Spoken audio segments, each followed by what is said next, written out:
We hear a lot of perspectives on the Mankind podcast. Inclusion of a guest is not an endorsement of their views, and the opinions expressed here do not always represent the mission or values of the Mankind Project USA.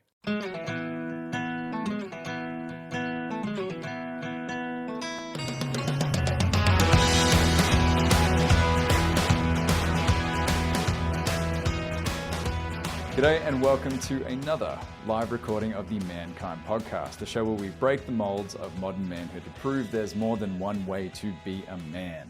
And today I have the distinct pleasure of inviting a dear friend of mine and author of The Woman in Apartment 2, Paul Spinella, to join us today to talk about the book, to talk about heartbreak, to talk about loss, but more than anything, how to triumph when you're just in the pits of emotional turmoil. Paul, great to have you with us, mate.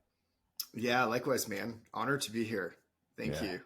So we've known each other about 6 years, going on 6 years now, and it's been amazing to witness your journey through your various relationships, and now finally with the woman of your dreams, getting married, planning a wedding, been through all that and all that challenge, and you've done this all as a career professional, raising two boys as well. It's resilience. That's what comes up for me in what I've witnessed. I mean, if I can just summarize, it's just absolute resilience, emotionally, physically. It's just been amazing to witness, dude. Thank you. Thanks, man. Yeah. Super special. I wouldn't be here without the help of people like yourself. So thank you so much. Yeah. No, mate, that's what mates do. That's what mates do. So let's jump in, dude. So we're setting the scene now, right? So you got your two boys, Dominic, Dakota. You've got Rachel. You're planning this wedding. Just you found the love of your life. But that wasn't the case when you and I met 6 years ago. Set the scene, man. Tell us where we've come from to get to this place. Yeah. 6 years ago, 2018, right? I think it was early late fall of 2018. The mother of my kids and I had separated. She had moved out. We later wound up following the traditional path of seeking custody and getting attorneys, and it just got messy real fast, And I think what most people don't provide space for in those moments is the grieving process, right? Not only are you emotionally trying to navigate what just happened and what this new life looks like, but then you're dealing with attorneys who are the exact opposite of that, right?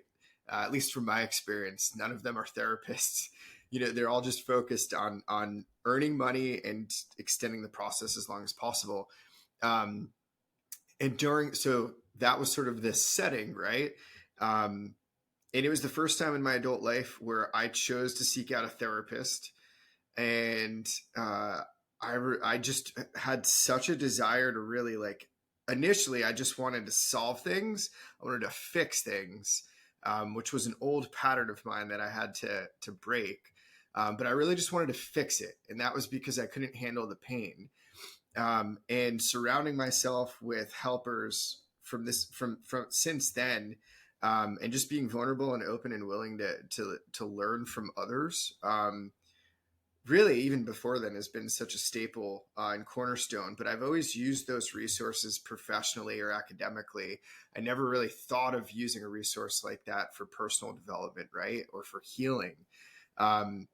And it wasn't until I came across the new warrior training video, and watching that video, I just thought, this is exactly what I need. Hearing the testimonies of those men, seeing them in peak physical condition, right? They embodied everything that I was striving for, which was sort of that mind, body, spirit, right? Connection and just peak state. And I knew I needed to elevate. And so I'd reached out and we started our journey. Yeah. And what a journey it has been. Something to highlight as well is throughout, obviously you have the book, which has just been released. It's a bestseller. But your social media, someone who previously was like, I don't touch social media, I want nothing to do with it. And now your Instagram is just blowing up. Love over Deliverance, which of course we'll put that in the show notes. But man, your writings and this practice of writing, it's been, you can taste the catharsis in a way in how you've written. It almost has this kind of like, I wouldn't say goth, but kind of like more like a Gotham City vibe, if you know what I mean. Like it's got this like this element where you can only have the light with the shadow in Yeah. it too. It's I don't know. It gives me a sense of, oh, this is real. Like what I'm reading right now is not just sunshine and rainbows. Like this is real human experience of love and relationship. Yeah, I love that analogy, by the way. Gotham style writing. Yeah. Yeah, thanks, man. I try to dance in that brilliant line, and that's kind of where the love over limerence tagline came from, right? But of just that brilliant line of that light and darkness, kind of that heartbreak, but really recognizing and understanding what healthy love is, right? And really driving that latter point home, right? But I think some of us kind of cookie cutter it, right? And so I try to find that balance. Something Rachel and I talk about often is thinking about who the audience is, and so grateful to have the community I do. I know I don't engage or post as often as I should, right? When you think about all the people that have grown and how active they are on a daily basis. For me, it's just a joy to be able to find ways to illustrate and use expressive writing, and then to share it with others and have it resonate is it's just really cool. Absolutely, man. And you know, it's that you gave us an ability to gain insights from your journey through vulnerability, but it wasn't broadcasting. You know, it wasn't going on TikTok being like, my girlfriend's being really difficult right now and giving me a hard time, and you know, just seeking validation from other dudes, or like, you know, it wasn't that broadcast. It was truly like it's you giving us access to you and your journey when it was messy, when it was difficult, and we get to taste that now that things more abundance is coming into your life in love and relationship. So I think that's just really important to acknowledge, and for listeners to understand, if you don't already, there is a distinction between outward validation seeking through broadcasting difficult stuff, and then true vulnerability, which is like getting to the heart of the matter, being open and honest, knowing that the information you're sending out there is going out in a way that it's not about receiving anything back. Yeah. It's just delivering the message. So you mentioned a relationship that was between the one that you mentioned in the beginning, the mother of your children, and the relationship you're in now, which is a big part of the book here. And you and I were in contact quite a bit during that process and during that journey. And I got to see the excitement in the beginning that, oh my God, she's this, she's that, like just the passion. I could see it was just like, it was all over you. And together in a relationship, you two covered quite a distance in that 6-month period, which is totally doable and possible. I mean, geez, my wife and I fell into it thick during the pandemic, and 4 years later, baby, wife, house, like so a lot can happen in a short amount of time. But when I was witnessing the early stages of that relationship, there was just that kind of like Elvis Presley line of just like, only fools rush in kind of feeling. And I was only spotting it because I run that pattern too. I get excited about something and I rush in. Can you explain from your experience, that experience of just being so infatuated that it's just headlong, head first, like everything, drinking out of the fire hose? Yeah, it felt right at that time, right? And I want to add the caveat. Some of the feedback I got in the book specific to this was, you know, how did he not know? Like this was a terrible relationship. And now it's like, well, yeah, absolutely. There's no arguing that, right? If you read the book, you'll see I agree with that reader's thought process or conclusion, right? Like, yes, resoundingly yes. But there was a lot that happened up to that point where I felt like they were significant contributing factors, right? So you had mentioned pandemic. I actually wrote about that quite a bit because for me, that was another kind of mile marker, right? That was a shared collective experience in the book, right? I talk about things like Y2K and 9/11, and then it was like, the world stage was our pandemic. And so I think it was just another place of feeling out of control and feeling, isolated and alone. And you add in everything that I'd experienced up to that, right? So I was 2 years out of the relationship with the mother of my kids. I had relocated across state lines to a very old, small town, right? Where my neighbors to the left and my neighbors to the right collectively would have been like 240 years old, like it was 70s on up. So I didn't really have any peers. I'm in a new place. And then thankfully, by the grace of God, had custody of my boys. And so I have a 3-year-old and a 5-year-old living with me. And it was just, us 3 little dudes trying to figure out what to do and making it happen in an 875 square foot house. And so this idea of really living beyond that scope, right? Like everything was so symbolic. It was a small home, close family, but it was a small home, close family, right? And the world shutting down around us, and where I live, it was relatively still open, but right. So I'm in Northwest Indiana. Illinois was very diligent every day on the news. Michigan shutting, state lines. You can't leave. You can't come in. So it was a very weird, complex place. And I'd casually dated up to that point. Met some really wonderful people. Didn't always show up as my best self, and some of them I was definitely way too early on into. But had some casual dating experience. And I remember sitting there, and it was like August of 2020. And at this point, I had just spent like a year living in that new house. We just did a full remodel. And I remember lying on the couch with my 2 kids who were passed out. And I just thought, maybe I'm good now. Maybe I'm ready. There's steady in my life, right? Like we know where the kids are living. We know what house we're living in. We just did this remodel. So there's kind of this newness and new season that felt like there was a surety, even though everything around me had the exact opposite appeal, right? Or perspective. And I just thought I should hop on this dating site. Worst case scenario, I'll get to meet people and make some friends in my area. And it was like that night we had matched, and I write in the early chapters of the book how fast it sort of progressed. So all of those were such significant contributing factors. And then, we started in September. And so you have birthdays and holidays and Christmases and New Year's. And I think all of that condensed over a short period of time can amplify and put blinders on to what otherwise was a very unhealthy relationship. Unhealthy how? Oh, man. How much time do we have in every way? Just give us the 30,000 foot view. Yeah, unhealthy because there was a lot of stuff that I thought I had looked at in therapy and realized that there were still roots there, right? And she had an unwillingness to have any retrospection and take ownership on anything. And I just had this default programming still to fix and rescue and solve and suppress my needs, wants, and desires.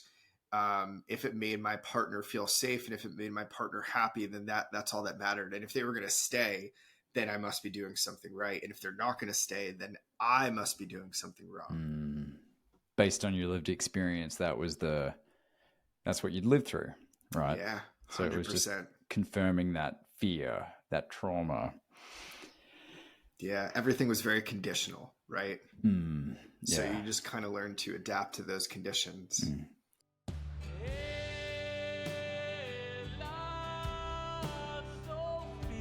We're thrilled to have BetterHelp as a sponsor for the Mankind podcast. BetterHelp matches you with a licensed therapist for live one-on-one sessions, someone trained to listen, support, and offer helpful insights. If getting one-on-one support feels like a good direction for you, I invite you to check it out. Go to betterhelp.com/mankind and get 10% off your first month of therapy.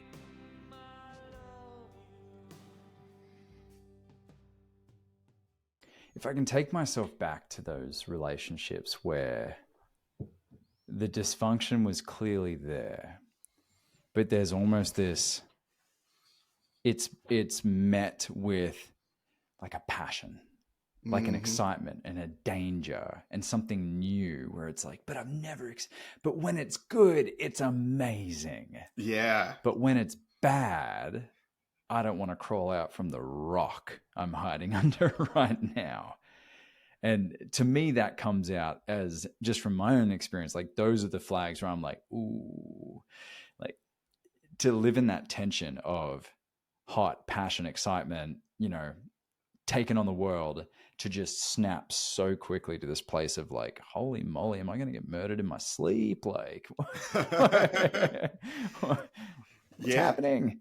Well, and that was what made that relationship so challenging, right? Is there wasn't really physical abuse. So it was just these very passive, sort of aggressive comments, or what felt like very dangerous behavior for me, right? Someone who prefers heteronormative relationships, which I feel like we're a dying breed when we ask for that, right? Especially ones that are rooted in like cisgender monogamy. That's not really cool to ask for that anymore, and I think that like we also just missed on communicating, right? And when she did, I was just not hearing. I was hearing what I wanted to hear, right? And just constantly trying to figure out, well, how do I solve this? This is what she's saying she wants, right? So how do I just sacrifice what I would want in order to make it work? And you're spot on, man. When the highs are high and the lows are low, we end up getting addicted to sort of that pendulum swing, right? That emotional swing. And that makes it even more challenging to break, because the addiction for that high and that low ends up keeping us stuck a lot longer than we should be.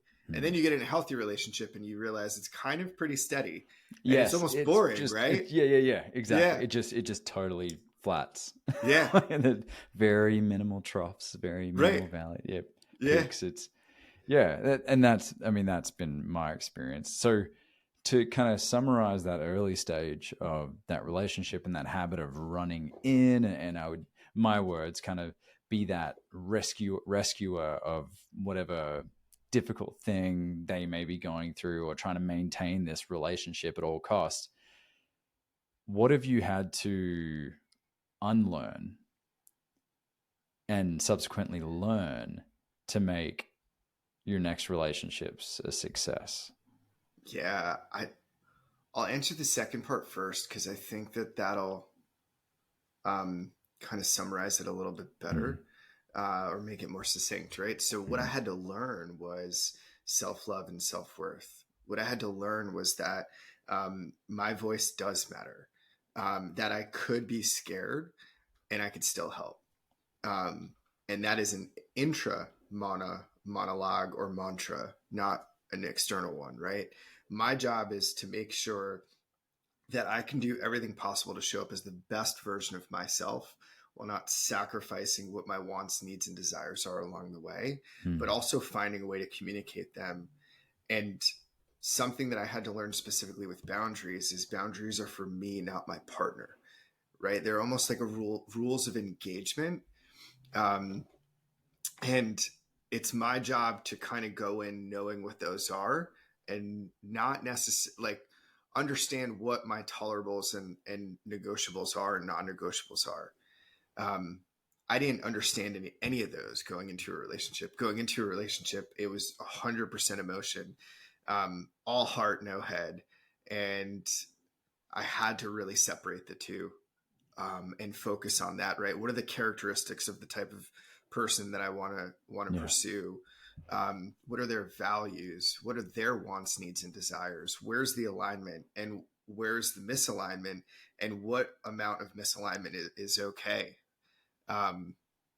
So that's some of the things that I had to learn, which in part is also all the things I had to unlearn, right? I didn't have self-love and self-worth. My self-love and self-worth was measured by your happiness and your emotions. And if you are in a good mood, then okay, right? Like, we're a happy couple. If you're not in a good mood, then I must have done something wrong. And so I was in this constant state of being a saboteur, right? And just owning that role and then wanting to put the cape on to fix it, instead of recognizing that the level of the quality of relationship is in direct reflection, and our capacity of love is in direct reflection to the type of love that we're able to give ourselves. Man, there you go. This is why your writings are so popular. Thank you, beautifully said. I mean, what's coming up for me is like the drama triangle, right? Going from that rescuer, from the victim to the perpetrator. I see that coming up. Yep. As well as giving away power. I am giving away ownership of my story when my worth is based on your reaction to how I'm showing up. Right. It's just giving it away. Whereas now it sounds like you're reclaiming that and knowing that now. I mean, this is just like one of those things that most relationships coaches or influencers or whatever will say is like, you have to do your work, like, because you're going to attract where you are.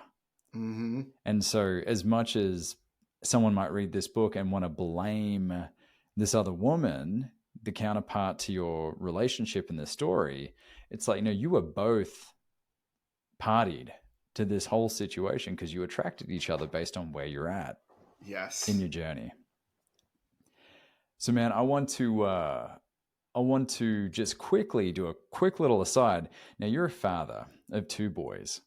And I mean, if you could just turn your head to the right for those watching us live, these are Paw Patrol headphones we have here that your son Dominic was very kind to offer for this interview. So that's really special. Mate, energy. Any challenges keeping up that energy from sun up to sundown with 2 wild childs? Sometimes, thank God. Most of the time, no. But sometimes, yeah. Playing zone coverage could be fatiguing, you know? And each child has their own personality and their own wants and needs, right? And then working from home and finding time to write. And we were kind of talking about this before the start, right? And making sure that I could get to my rituals is always a balance and always a challenge. But man, when they get off the bus, that is one of my happiest moments every single day. Yeah. Beautiful, man. I feel the same when I get to pick up my daughter and she gets home. And man, children, whatever their age, whether you have kids or don't, finding that sustained energy can be a challenge for many of us, which is why I want to share with you. Magic Mind, one of our proud sponsors of the show, has a new latest offering for those of you who have yet to get your hands on the stuff. Now, clearly, you've all loved it because I have listeners left and right telling me how much they've loved the results they're experiencing since getting their hands on it. Now, we're talking consistent, focused energy throughout the day, greater performance at work, and the death of the 2 p.m. blues. I can always tell when it arrives. There's always a bottle missing. It's because my wife has already snagged one. Now, as I've mentioned in previous episodes, we swear by the stuff. It's very popular in this household. And for us, the most important thing is that all the ingredients are all scientifically backed and studied out the wazoo. So for those of you who have yet to try this powerhouse of a shot, Magic Mind wants to mitigate all the risk and offer you a free sample pack when you use the code MANKINDTRIAL at checkout. So go to magicmind.com/mankindtrial to get your hands on a free sample pack so you can try it for yourself. Links are in the show notes. So, man, I want to ask you about the journey in writing a book like this, especially a book that you're retelling a story that you and your partner were both in, but this is coming from your side. How do you balance the delicate nature of telling a story that essentially doesn't have the input in this woman you were in a relationship with? What was that journey like for you to try and be as honest to the actual telling of the story in a way that's honoring and not shaming for this other person? Dude, that's a beautiful question. I love that you asked that question. because there is a lot of sensitivity around certain characters in that book, right? And that was something that I really wanted to make sure was this is not a book to show how great Paul is or how hurt Paul was because someone, right? I really wanted to emphasize what I believe is universal, which is we all seek safety, security, and connection. We all have boxes in our basement that we haven't unpacked yet, right? And so that was really sort of the overarching goal of it. And how I started, how and why I started was because I was back in therapy with Rick. And I had a coach through the years who would always share in moments like this, right? He would always share, "That's a cool story, bro." As soon as I was done, as soon as there was a moment, right? And I just thought, so I understand narrative therapy, right? And I understand how we all have a biased lens, and how initially coming out of Heartbreak, it's so easy to receive love under the guise of victim mentality, right? Or being victimized. And I didn't want any of that. I remember going to Rick and saying, "Look, man, this is a pattern, right? And every single one of them seem to have some differences, but there's also some similarities, right? We go back to my first serious relationship in New York City, to the mother of my kids, and now this one. Like I can't do a fourth one. This is exhausting, and I realize it's me. So how do I fix this?" And as I started walking him through this particular relationship, I remember at one point just saying, "Well, I think that's how it happened. Maybe that's not what she said. You know what? I'm going to write it down. I'll take some notes before our next session." And that was how the book started. Was I just wanted to do my best to provide an unbiased, like abridged version of, this is when we met. This is what the first date was like. This is what we experienced. This is where the first conflict was. And I just started storytelling the relationship almost from that sort of selfish or selfless place of then being able to go to my therapist and say, haha, right? It's not biased. Here's what happened. Now give me the feedback. Where did I screw up? Right. Yeah. And of course, that's not at all how therapy works. Nope. But that's where my head was in the moment. You know, it was just like, I have to do my best. And then when I realized this could potentially be a book, that core desire sustained. And I had a wonderful, wonderful editor, Rachel, and I am going to slaughter her last name. I think it's Ruckert. She has a couple books out now. One's called The Tide Turns. But she was so fantastic. She understood the desire for sort of the illustrative writing versus traditional therapeutic writing. And she understood that need of, hey, this isn't a good guy, bad girl. This is just really a beautiful story of heartbreak and rediscovery, and the narrator finding out, who he is and what matters to him, and how to be in relation to self before he could pursue a relation with someone else. Beautiful, man. Beautiful. Yeah. I always wonder when we get a movie or a television series or a book that involves other characters, it's like, man, I believe in the narrative that's being told, but it's like, but I wasn't there. So how do I know what I'm hearing is truly what went down? But what doesn't change is if you write from a place of, here's also the meaning I made of it. Right. Here's the meaning I made of these things. And so you're getting it from that kind of fallible lens of whoever's writing, of like the human lens of whoever's writing, to go like, no, this story is as real as the lived experience of the person writing it. For sure. Like what meaning can I as a reader bring out of it? I was just always curious about that sensitive dance in how someone might write about a story that includes someone else. So it's like if you read Mick Jagger's book and you read Keith Richards' book, you're like, I don't know what to believe at this point.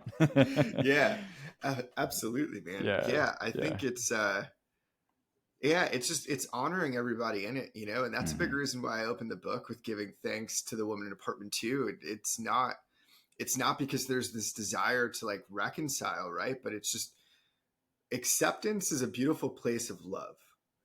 And And what I learned is there's so many different types of love that we can give, but that's like the root, that's the core, you know? And so, yeah, it was really important. And there were times, there were certain drafts where um, I would write with all emotion or all head and really want to, say what I want to say. And I feel like at the end of the book, that was a big reason. I actually vacillated right before we launched the book. One of the last chapters with that final text message, I thought maybe I should take this out, Um, but that was one of the reasons why I kept it, because I wanted the reader to also see my tone, right? And my pacing of discovery, and my heartache. So this way there wasn't like, if there was a judgment, the judgment should be on the narrator, not on any of the other characters in the book. Yeah. Beautiful, man. Beautiful. So going forward now, you're engaged. All right. You got a wedding coming up in the spring. Yes. This is very exciting. And you two are starting to build a vision together. You're starting to build, build a life, build a future. I want to ask you, going into this relationship, what are now your non-negotiables, having learned what you've learned? Like your non-negotiables for Paul, as far as like how you show up, how you get your needs met. And then what are the things that you're still figuring out and learning as well, that you're like just kind of got your white belt on and you're prepared to just learn as you go? Yeah, I love that. I'm actually going to pull this up on my phone if you don't mind, because I have because I have this in here, and I love sharing this. This took a while. So there's a small list of what I refer to as deal breakers.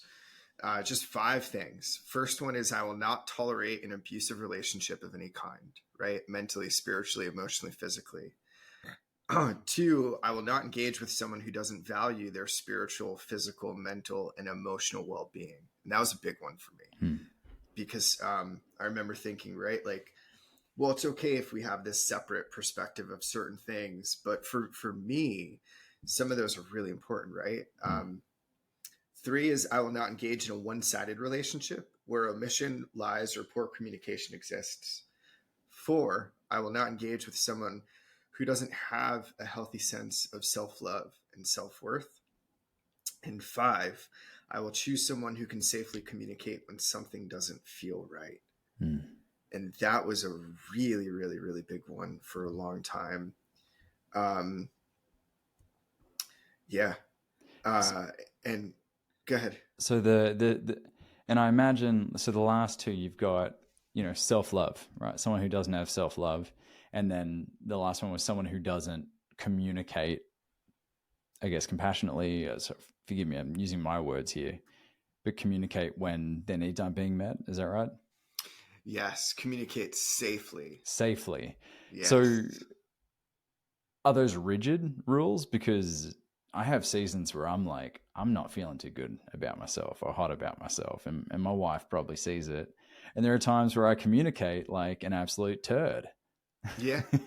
Yeah. So are these deal breakers truly for you, or are these things that just, you won't accept long term? Exactly. Yeah. Okay. I think, and that's something that I had to unpack, right? Is, what is a deal breaker? What is a boundary? What is a want? What is a need? And that's why I had prefaced earlier, right? What are negotiables and what are non-negotiables? So those are deal breakers in the sense of, depending on the quantity, quality, and cadence of them, right?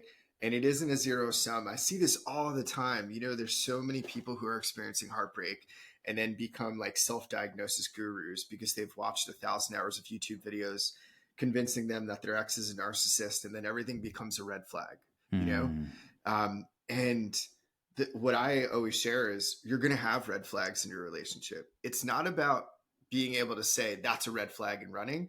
It's about being able to identify the red flags, the yellow flags, and the green flags, and quantifying them along the way to recognize what that pendulum is, right? You should always have more green flags than red flags, but you're going to have a red flag. And that, case in point, right? You're not always going to communicate in love. You're not always going to communicate, after you're caffeinated and well rested and your endorphins are pumping and you're like, I love you, Brandon. This is great. I need to talk to you about something and we're not going to hurt each other. Like, you're going to hurt, right?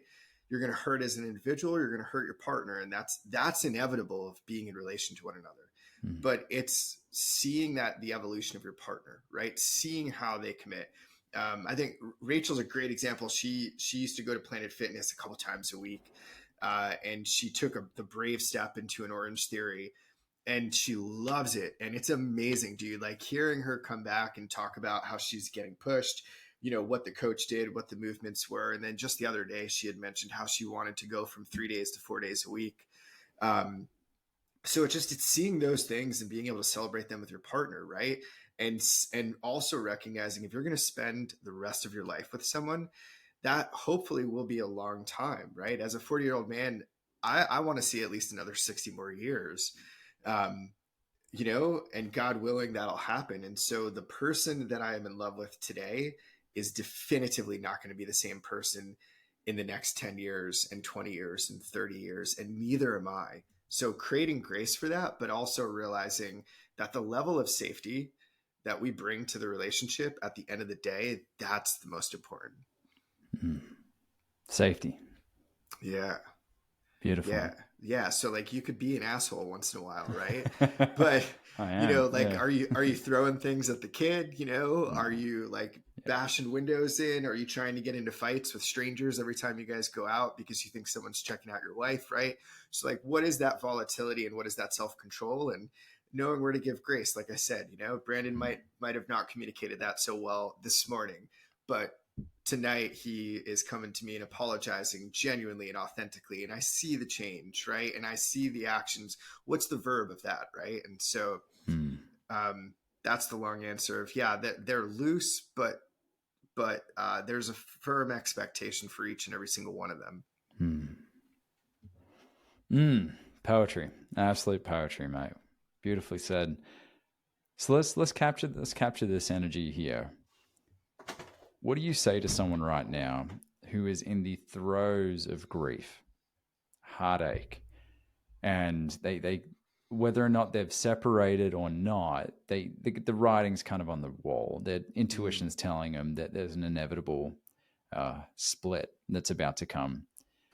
What do you say to that person to give them just that little bit of light at the end of the tunnel and a little bit of a perspective to finally be able to look outside the agony and the pain they're experiencing right now? Yeah. The first thing is, you are still loved and you will get through this. And then I would also share what my friend Josh shared with me, which is embrace the heartbreak, because not everybody gets to experience it. And it is beautiful.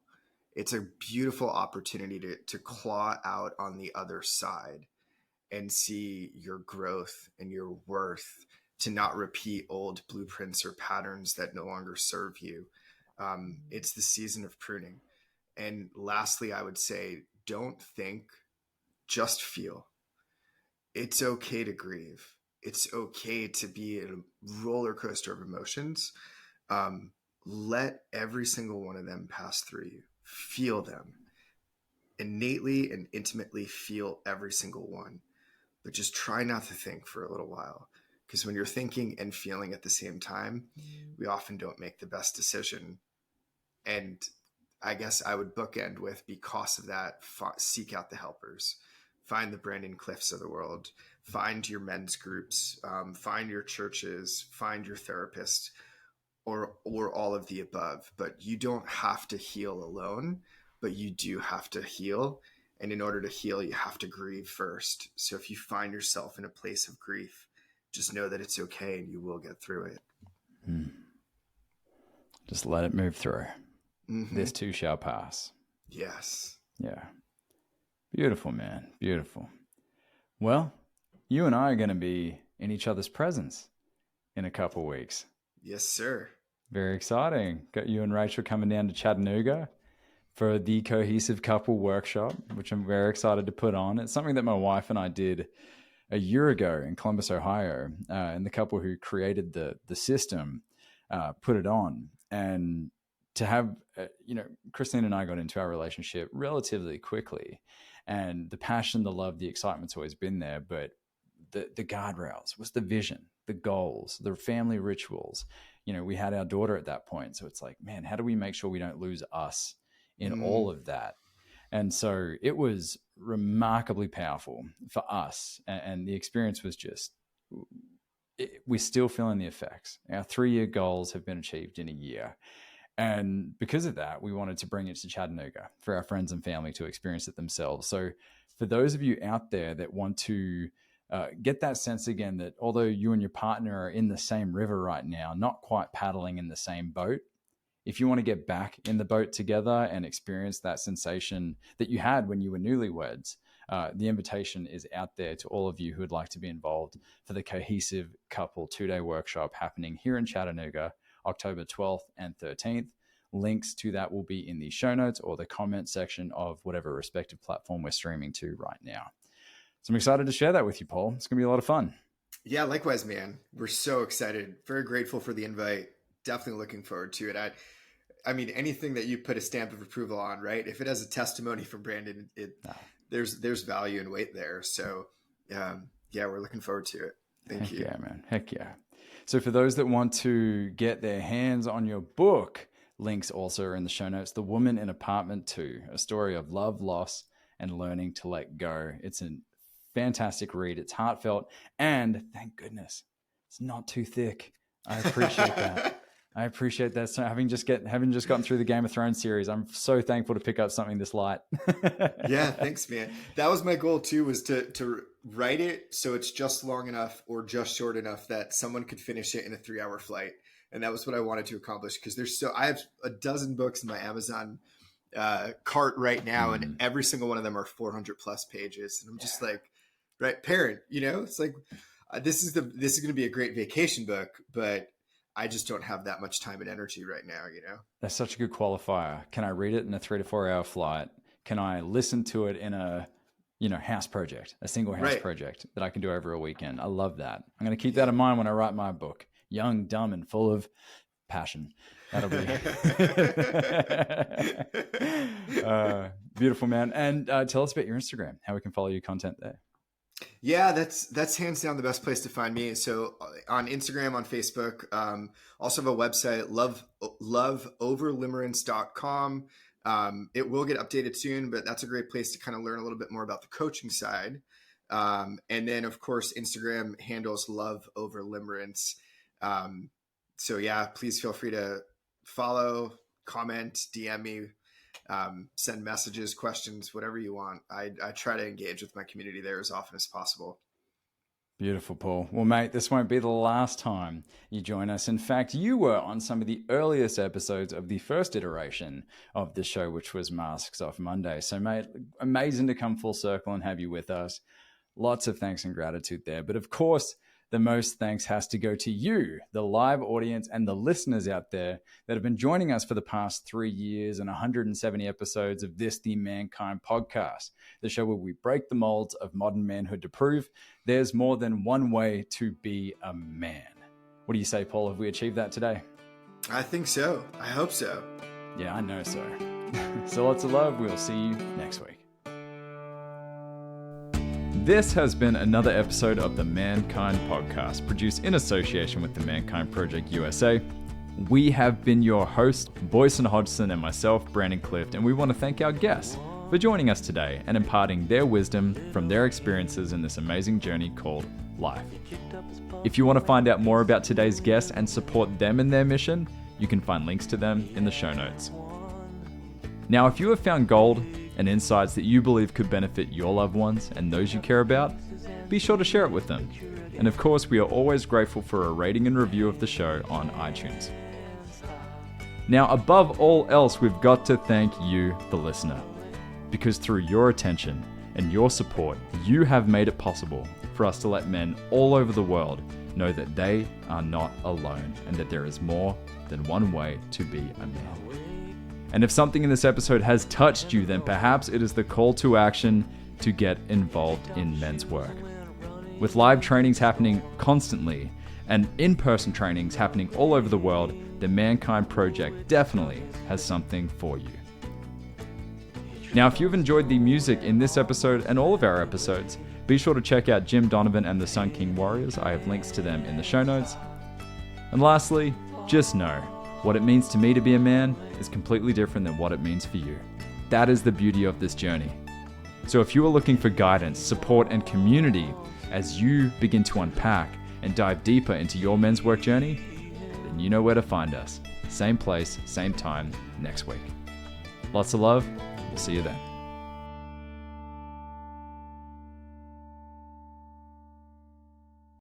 Hey, it's Boys in here with the Mankind Podcast. We are closing in on 100 5-star reviews of this podcast, and we have a goal. Brandon and I want to get to 250 5-star reviews. So help us out, will you? Please go to the Mankind Podcast on Apple Podcasts or Spotify and leave us a review. Thank you.